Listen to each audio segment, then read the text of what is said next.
The city breathed in December. The streets shimmered with strings of yellow and red lights, dancing against the night like tiny stars fallen to earth. Market stalls overflowed with roasted peanuts, sweetened groundnuts, and the sharp, spicy scent of suya mingling with palm oil. Drums pounded faintly in a distant square, and laughter rippled over the air like a river in motion. People moved quickly, some in bundles, others alone, eyes bright with hope or ambition. Every corner whispered a story. Opportunity glimmered in shop windows, but the shadows hinted at secrets that thrived in quiet alleys. It was a city alive with rhythm, desire, and danger waiting patiently for those who wandered unguarded. High above the bustle, Mimi's modest apartment sat quietly. The walls were painted soft cream, the floor simple tiles, a few houseplants curling in the sunlight that fell through the small balcony. Her bed was neatly made, books stacked haphazardly on the small wooden desk. Here, she ruled a tiny world of her own making. Independence and ambition lived side by side with a lonely stillness. Through the window, she could see the market's chaos, the glittering lights, the drums that throbbed even in the distance. The city called to her, yet inside these four walls, she felt both safe and painfully isolated. Mimi moved to the balcony, leaning over the railing. The wind teased her hair, brushing her face with a gentle insistence, almost as if it carried a message. She let herself imagine streets she hadn't walked, conversations she hadn't had, places that smelled of adventure. Her heart quickened at the thought of freedom, of no rules and no expectations. Yet beneath the thrill, a whisper of doubt lingered. What if independence without guidance became recklessness? What if the lessons her parents had woven into her childhood, rules, boundaries, care, were not chains, but shields she had chosen to cast aside? The memory of home returned unbidden, warm and insistent. She could see the clay walls of her childhood room, hear her mother's gentle voice calling her to wash her hands before supper. Her father's footsteps echoed along the hallway, deliberate and measured, a rhythm that had always signaled both safety and authority. Even the evenings were structured, stories shared by firelight, elders offering lessons wrapped in folktales, laughter and discipline coexisting. Love in that home had always worn a form, clear and deliberate, teaching her right from wrong, caution from carelessness. Mimi's lips curved faintly in remembrance, but her chest tightened. She had fled that structure, thinking it stifling, but now she wondered if the freedom she chased carried the weight of unseen dangers. She closed her eyes, the scents and sounds of the city blending with the memory of her family. Roasted peanuts on the streets became the warm aroma of her mother's cooking. Drums in the distance echoed the pulse of her father's stern, guiding hand. Her longing for life beyond the walls mingled with the understanding that life outside required more than courage. It demanded wisdom, attention, and respect for boundaries she had once resisted. Mimi's heart ached with the tension between desire and the lessons she had left behind, a quiet storm that promised both adventure and peril in equal measure. Mimi moved through the city's festive crowd, her eyes catching glimpses of men older than she, settled, confident, with the calm of those who carried invisible power. Her heart stirred when she saw them laugh, offer courteous smiles, or hand small tokens of attention to others. She longed for that validation, the feeling of being chosen, of being appreciated without question.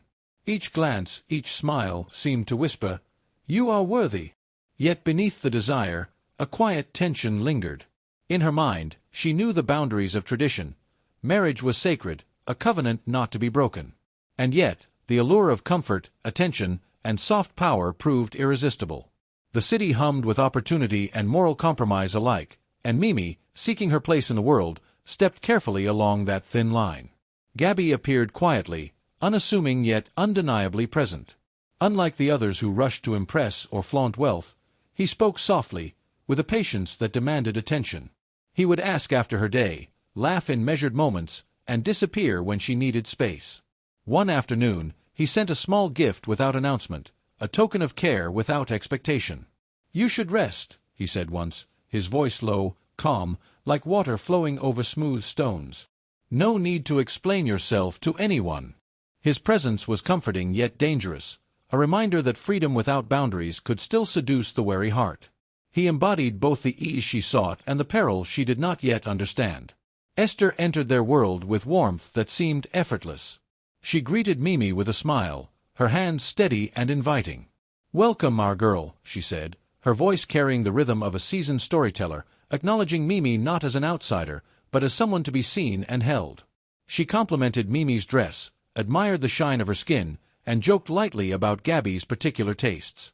Esther's charm reflected the African values of hospitality, grace, and polite inclusion, but behind the smiles, there lingered a careful control, a reminder that appearances could deceive. Mimi's parents hovered in memory more than in presence. Their voices, once steady and guiding, now only echoed in her mind. "Respect yourself, Mimi," her mother had said. "Discipline is love," her father had reminded. Their absence carved a void in her life, a missing guardian whose care had once protected her.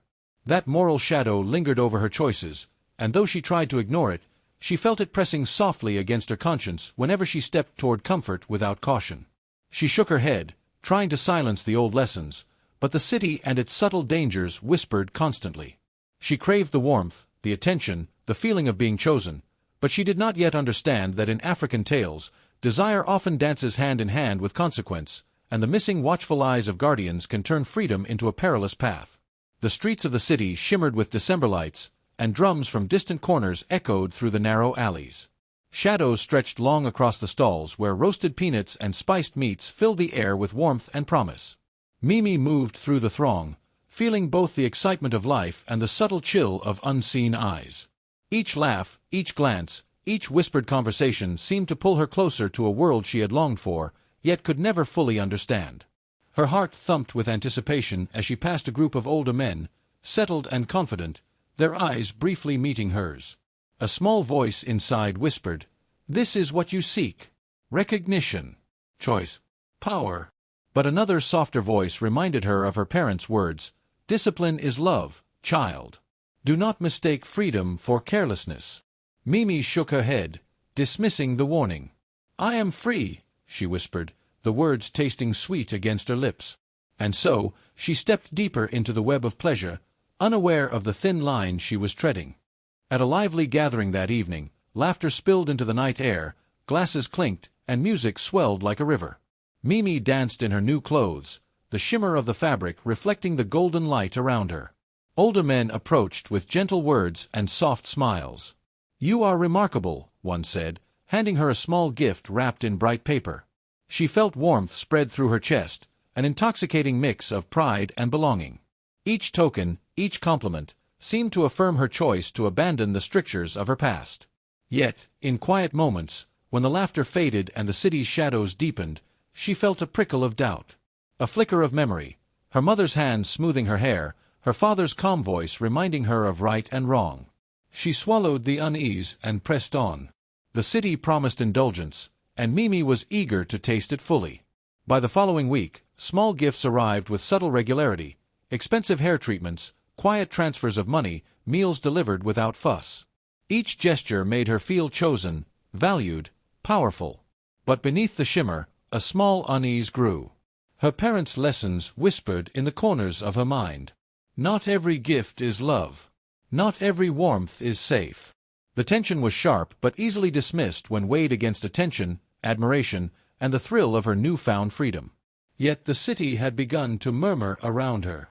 The festive season carried subtle omens, shadows that lingered too long, a drumbeat in the distance that felt like warning, and whispers of rituals tied to December nights. Mimi felt her heart race, but the allure of comfort and admiration drowned the fear. She laughed and danced, tasting the sweetness of a freedom she had never known, blind to the dangers that lurked in corners where her parents' eyes could not reach. Mimi's phone buzzed softly, a new message illuminating her modest apartment. She tapped the screen and saw a note from Gabby, simple yet careful, "I noticed your post. Your thoughts are rare and worth hearing." Unlike the usual flattery she had grown used to, there was no rush, no boastful charm, just a calm presence that seemed to respect her mind before her appearance. Her heart fluttered, a mix of curiosity and caution. "Who is this man?" she murmured. He did not demand attention. He offered it quietly, measured and deliberate. She found herself reading his messages again and again, drawn to the subtle warmth beneath his words. Yet a tiny whisper at the edge of her mind asked, "Beware the calm ones. Still waters hide deep currents." Gabby suggested meeting in a small cafe tucked away from the bustling streets, the scent of roasted coffee beans mingling with the December air. When Mimi arrived, he was already there, sitting with a book. He greeted her gently, "I'm glad you came," his voice soft yet steady, carrying a weight of calm assurance. He spoke with measured patience, listening more than he talked, allowing her space to share herself. Then Esther appeared.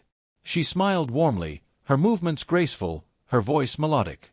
"Welcome, Mimi," she said, her hand brushing lightly against Mimi's arm. There was a comforting aura in her presence, a sense of inclusion that Mimi hadn't expected. She radiated the elegance of a woman rooted in tradition, yet something in her gaze hinted at knowledge not freely given. Esther's friendliness seemed effortless, the very image of African hospitality, but Mimi could not shake the feeling that warmth sometimes masked the unseen. Days passed, and Mimi began to drift from her friends. Calls went unanswered, messages left unreplied. She made excuses, telling herself she was too busy with new experiences, too absorbed in a world that promised attention and admiration. The city lights beckoned, and the festive season provided a perfect cloak for distraction. The echoes of her parents' caution faded, replaced by the intoxicating freedom of no accountability. Alone with her choices, she became a wanderer, untethered and vulnerable, a motif her mother had warned of long ago. As Gabby's gestures continued, small gifts, quiet attentiveness, thoughtful notes, Mimi began to confuse comfort with care. When he sent a book she had casually mentioned liking, or a cup of her favorite tea when she was unwell, her heart swelled. She whispered to herself, "He must care for me. This is love." The lavish attention, the ease with which he provided for her, seemed to replace the structure she had known in her family home. Morality blurred, tradition clashed with indulgence, yet Mimi felt only the warmth of being chosen. The tension between the joyous freedom and the lingering sense of unease grew, unnoticed until the city's shadows deepened around her. December evenings in the city carried a strange energy. The markets buzzed with laughter, haggling, and the scent of roasted peanuts, but beneath the festive lights, whispers traveled like shadows. Mimi noticed them first at Esther's gatherings. As the women spoke softly of the seasons and the alignment of spirits, their words seemed harmless, almost poetic. Yet, there was a rhythm in the phrases, a weight beneath the smiles, and Mimi felt a shiver creep along her spine. "I hear the spirits favor certain paths this month," Esther said lightly, arranging palm leaves on the table. "One must be careful, for choices now echo far beyond sight." Mimi smiled nervously, brushing off the unease. "Rituals, whispers, just old stories," she told herself. She leaned back, savoring the warmth of the room and the attention from Gabby, who watched her with calm, quiet amusement. Days turned into weeks, and with each encounter, Mimi's confidence swelled. She began to feel untouchable, believing she could weave people and situations around her will. A gift here, a flirtatious laugh there, she felt in control of every outcome. "I am cleverer than any warning," she whispered one night, watching her reflection in the city lights, a faint smirk playing across her lips. She did not notice how the shadows in her apartment deepened, how the wind seemed to carry low, murmuring voices of caution. Her parents' lessons, once echoes of love and discipline, were now distant murmurs, drowned beneath the thrill of the city and the constant validation she received. Family, tradition, and community seemed old, irrelevant. Freedom tasted sweet, indulgence intoxicating, and the rules that once guided her like invisible hands were now chains she mocked. But the city had its own pulse, and it whispered truths she had yet to understand. Even as she danced through December nights, the undercurrent of fate thickened. The flicker of candles in Esther's home, the careful positioning of objects on the table, the timing of gestures, all were subtle signs of the coming reckoning. And while Mimi laughed at her own cleverness, the audience felt the tension coil around her.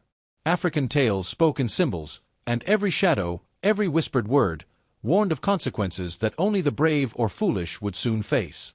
Mimi's heart fluttered when she received the invitation.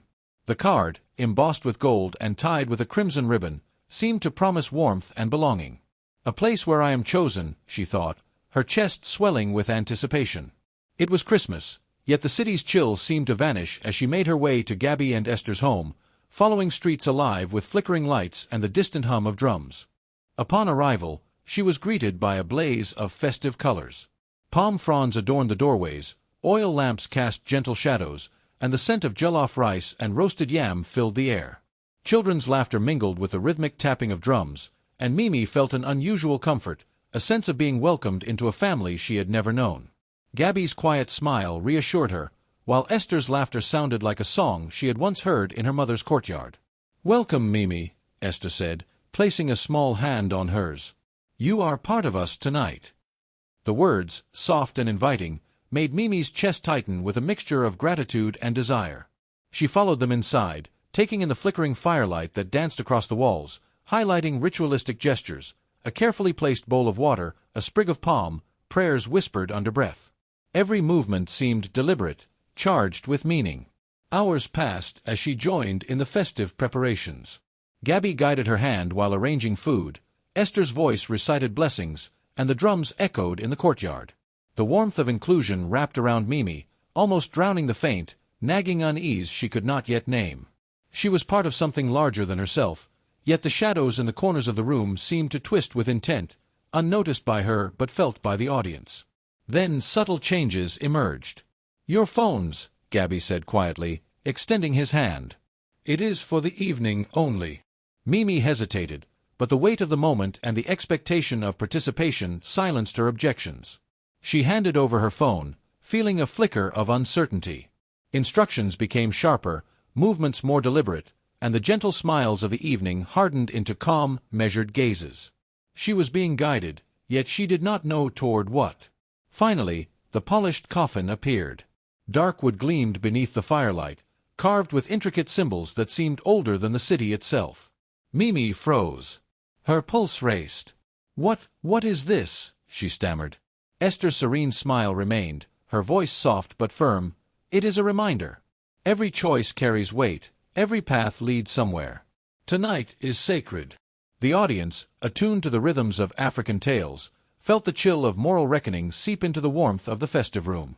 Mimi's disbelief was palpable, yet the symbols, fire, drums, ritual gestures, and the coffin itself, spoke of consequences she had yet to fully grasp. Her mind raced.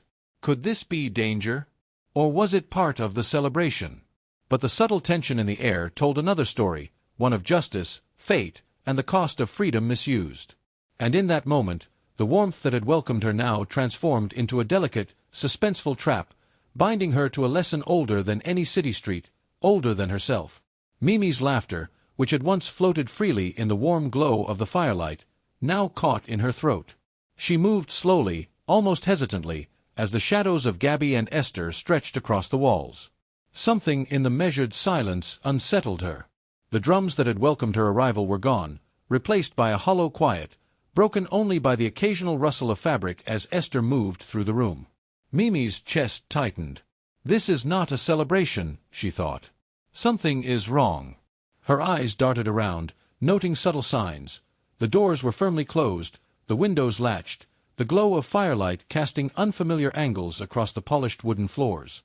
Each gesture from Gabby was calm, deliberate, almost rehearsed.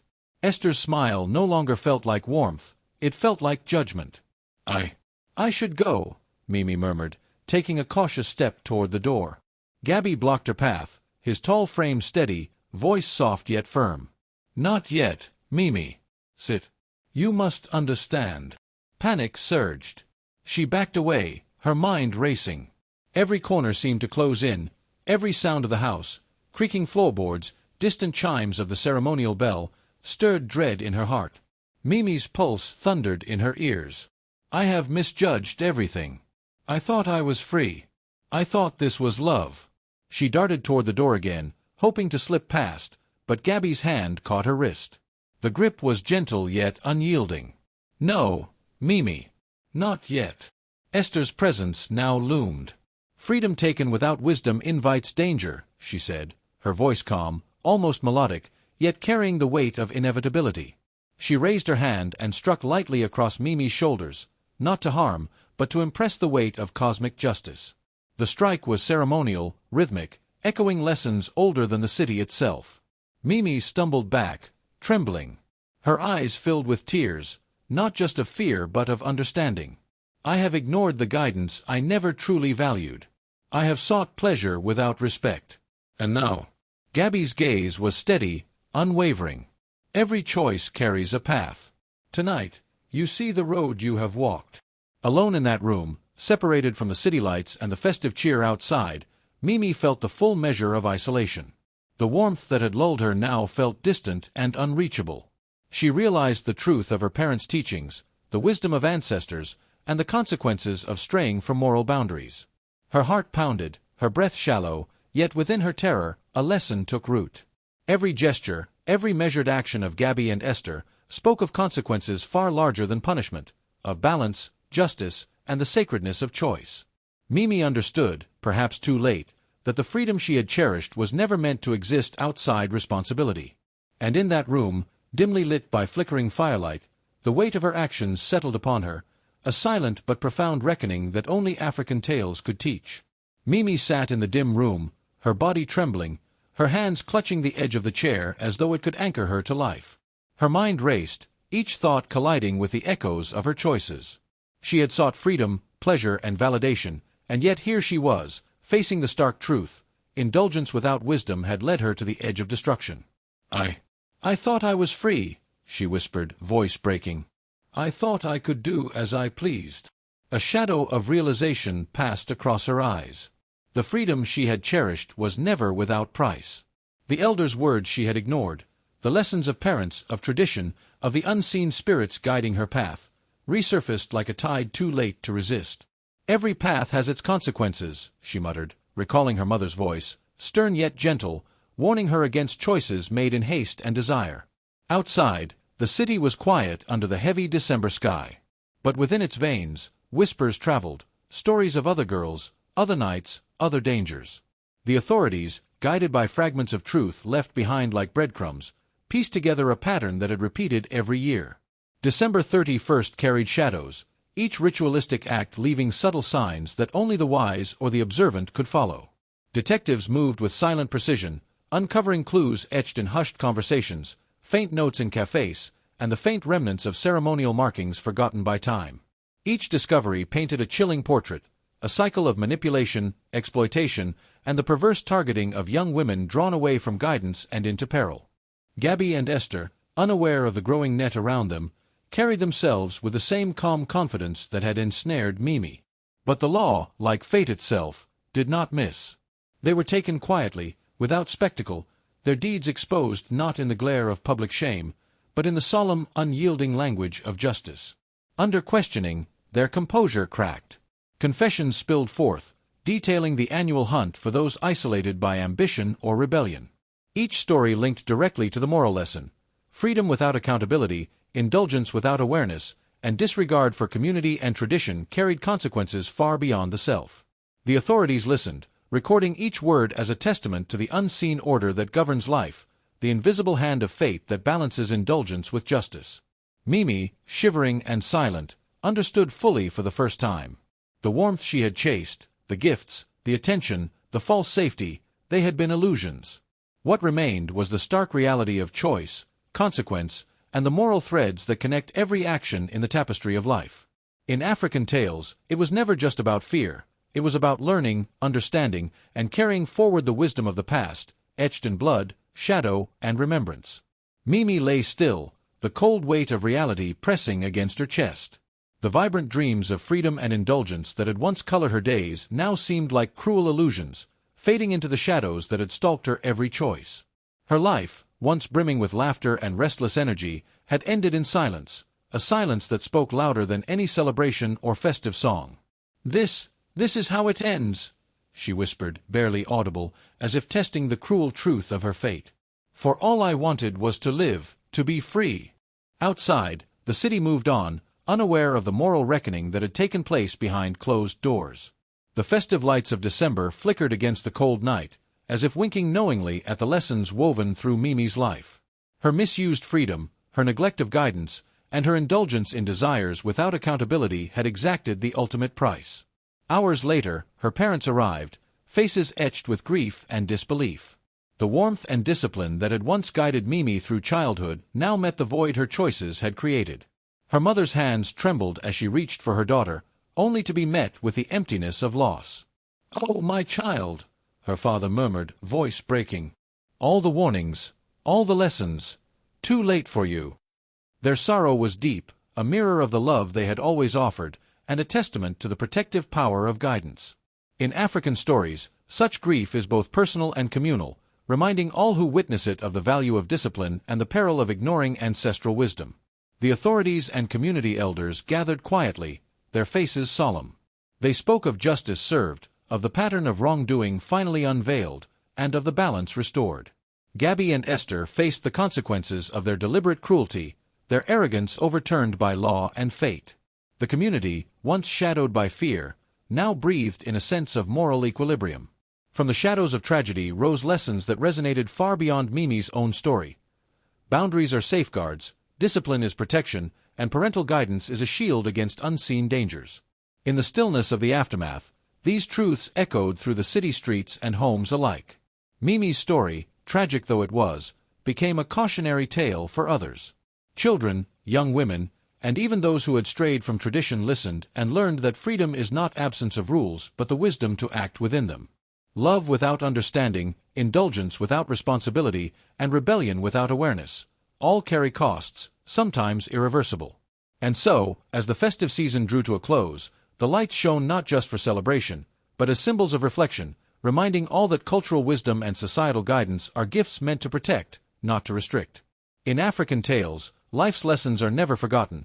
They ripple outward, shaping the hearts of those who remain, ensuring that the story of Mimi endures as a beacon of caution, love, and ancestral guidance. Mimi's story had become a whisper among the streets and markets of the city. Mothers spoke of her fate to their children in hushed tones, and elders shook their heads, recalling the lessons of old. It was a tragedy born not merely of chance, but of choices made in isolation, choices that severed the bonds of family and community that had always been a young woman's shield. Her parents' grief was a visible wound on the hearts of all who knew her. If only she had listened, her mother said, voice trembling. If only she had remembered that love comes with guidance, not just freedom. Her father nodded, silent, the weight of loss pressing on him like the heavy heat of the midday sun. Outside the city lights, the festive decorations continued to glow, yet now their brilliance carried a sober lesson. Mimi had been tempted by gifts, attention, and the comfort of material abundance. A new dress, a glittering necklace, a lavish dinner, each a promise of care, each a hollow echo of what she truly needed. The warmth of these indulgences could not shield her from harm, nor replace the protective embrace of those who genuinely loved her. "Do you see, my child?" an elder whispered to the gathered youth at the market square, pointing toward the empty house that once held Mimi's laughter. "The world may offer pleasure, yet it cannot offer wisdom. Comfort without guidance is a dangerous companion. True freedom, the elders reminded, is not the absence of rules but the understanding of responsibility. Autonomy is a sacred balance, the courage to explore life's paths tempered with respect for ancestral wisdom and societal boundaries. Mimi had chased liberty without foresight, and in doing so, had opened the door to danger she could not control. The season itself, rich with color, song, and the scent of roasted peanuts, carried a dual meaning. Christmas, meant for joy and community, had also marked the time when choices are weighed and consequences revealed. As the drums faded into the night, the moral echoes lingered. The community mourned, yes, but they also remembered, to act with awareness, to honor guidance, and to distinguish fleeting indulgence from genuine care. In this reflective silence, the tale of Mimi endured, a somber lesson threaded into the rhythms of city life. Gifts and freedom are empty without responsibility, and the bonds of family, tradition, and communal wisdom are the true safeguards against harm.